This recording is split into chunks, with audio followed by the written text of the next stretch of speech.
Il est 22 h. La nuit vient de tomber sur les bords de la Méditerranée. C'est le début de l'été, mais ce soir, à la compagnie de Lunel, pas de vacances pour Guillaume et ses camarades. La nuit de patrouille va tourner à l'enfer. Nous annonce une rixe entre plusieurs individus, entre le café Jules et Mignon sur le Commerce. On est en route là, on arrive, hein, on sort de la caserne, on vient de charger la voiture, on arrive de suite. Allez. Les hommes du PSIC sont appelés en urgence. Le peloton de surveillance et d'intervention est spécialisé dans les opérations à risque.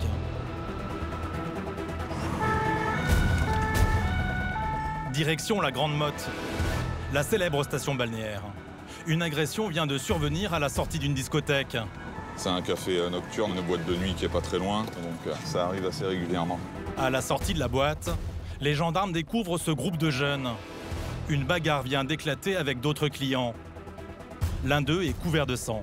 J'ai pas mal, hein, c'est pas un problème, mais c'est que voilà, on m'est tombé dessus comme ça gratuitement et là je commence à péter les plombs. On est là, on passe une bonne soirée, et là ils sont venus, ils ont tapé gratuitement. Moi je suis je vous ai pas la merde, il y avait rien. Mais qui, rien demandé à personne. Qui a tapé? Vous savez qui vous a tapé? Il y a deux mecs, il y en a un qui s'appelle Mais vous les reconnaîtriez là ou pas? je la reconnais, On les ouais. reconnaît. Parce que là, il y a du monde encore là. Oui, mais ils sont partis. Quelle direction ils ont pris? Centre-ville là-bas, avenue de l'Europe. Le jeune homme est salement amoché. La bagarre ne s'est pas limitée à quelques coups de poing. Vous avez une entaille derrière, sur l'omoplate. Il avait une bouteille en bière dans les mains et il m'a tapé une bouteille dans la main. Dans la confusion, Guillaume cherche des témoins de la rixe. Cette jeune femme connaîtrait les agresseurs.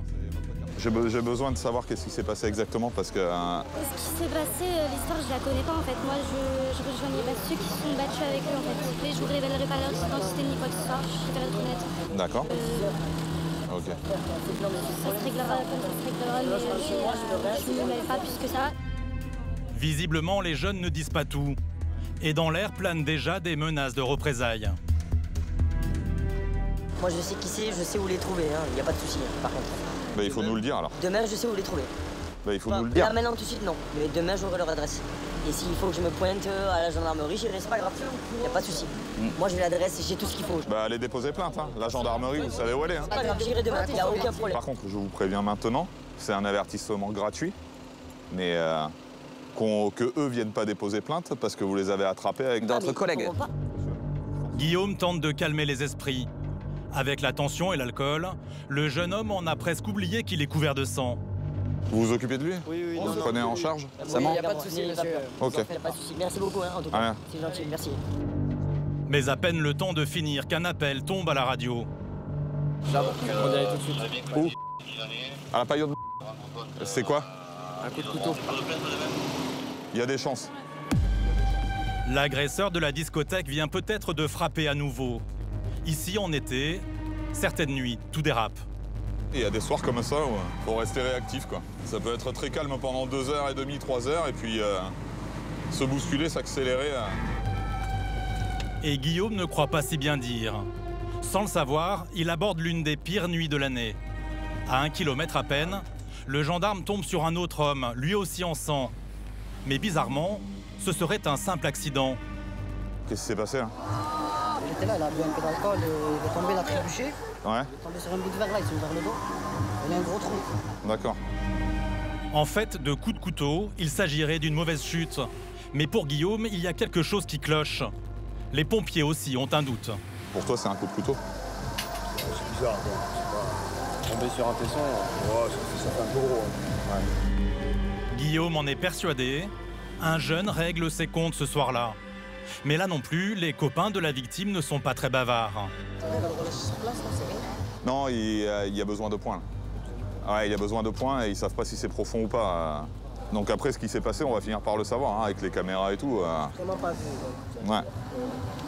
Parce que ça, c'est pas un tesson de bouteille, on tombe pas à plat d'eau sur un tesson de bouteille. Vous y croyez pas, leur théorie? Bah, les pompiers n'y croient pas. Donc, vu qu'ils sont un peu plus médecins que moi, je me dis qu'il y a peu de chances que ce soit ça. Après, tomber à plat d'eau sur un tesson de bouteille sur la plage, ça n'a vraiment pas de chance. Quoi. Pour retrouver l'agresseur, Guillaume se renseigne discrètement sur les jeunes qui gravitent sur place. Ils ne voulont pas relever l'identité? Non, pas encore. Non? Ah, vous avez une pièce sur vous ou dans votre voiture? Est-ce que pendant le transport, tu as pris son identité des fois? Ouais, je l'ai, ouais. Et son numéro de téléphone surtout? Ouais, ça, j'ai pas pris. parce qu'on ne prend pas sa téléphone.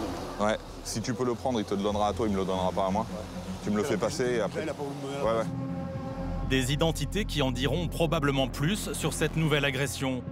Car plus de doute, d'autres témoins ont bien assisté à un règlement de compte. Ils sont passés, qui ont dit qu'effectivement ils avaient vu la bagarre, qu'il y avait eu des coups, je sais pas. Bah oui. Merci pour le coup de main. À la prochaine. Mais alors que Guillaume pense en avoir fini ce soir avec cette affaire, l'agresseur au couteau fait à nouveau parler de lui. On repart sur une bagarre exactement au même endroit avec un individu qui a un couteau. Mais cette fois, l'individu est repéré et il devient de plus en plus dangereux. Un véhicule de Peugeot de couleur grise, pas de plaque d'immatriculation. L'auteur qui a sorti le couteau est dans le véhicule et il a foncé sur la foule, donc il n'y a pas de blessé et il a pris tous les dangers pour partir. Direction Montpellier, sur la 2x2 pour reçu. Pris d'un coup de folie, plus rien ne semble arrêter l'agresseur.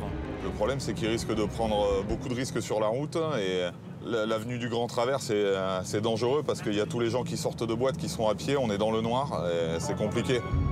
Guillaume craint le pire.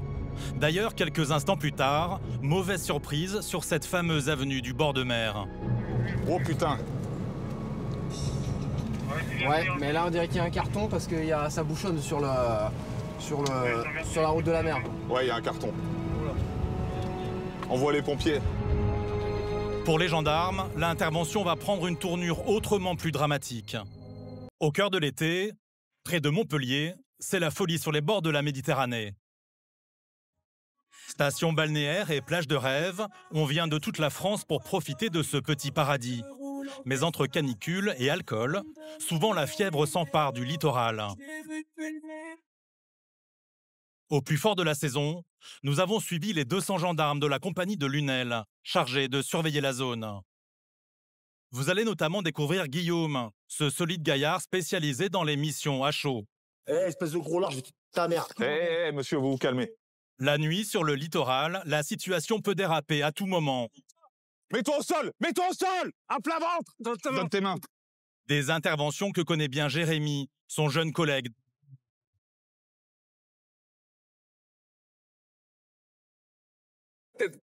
Certains soirs, les délinquants sont incontrôlables. Au sol! Tourne-toi! Tourne-toi! En sortie de boîte ou sur la route des plages, Joachim, lui non plus, ne laisse rien passer. Vous refusez de souffler, je vous prends le permis 6 mois, sur le champ. Alors soufflez correctement. Au milieu du flot des touristes, ce gendarme de la brigade motorisée traque les chauffards. Vous aimez pas quoi? Vous aimez pas quoi? Le fait que vous allez vous faire avoir parce que vous avez consommé de l'alcool et qu'on vous fait souffler. C'est ça l'histoire, hein? Soyez francs. Soyez honnête. Ah mais moi, il n'y a jamais de surprise. Hein. Soyez honnête. Un été en première ligne. C'est aussi le quotidien de Jérémy, ce gendarme réputé pour son calme. On va arrêter ce spectacle, on va rentrer dans la voiture, on va discuter à la brigade, toi et moi, tu es dans mon bureau, d'accord? Des interventions tendues et d'autres fortes en émotion. Regarde-moi, viens, on va chercher papa et maman. Tu veux papa et maman? Allez, donne-moi la main. On va voir papa et maman. Pendant tout l'été, les gendarmes de l'Hérault nous ont ouvert leurs portes pour partager leur travail, mais aussi leurs moments de vie entre camarades. Mais non! Mais lui, il est de Lunel, c'est pour ça qu'il joue comme ça. Voici la deuxième saison de cette enquête sous haute tension, 100 jours avec des gendarmes de choc.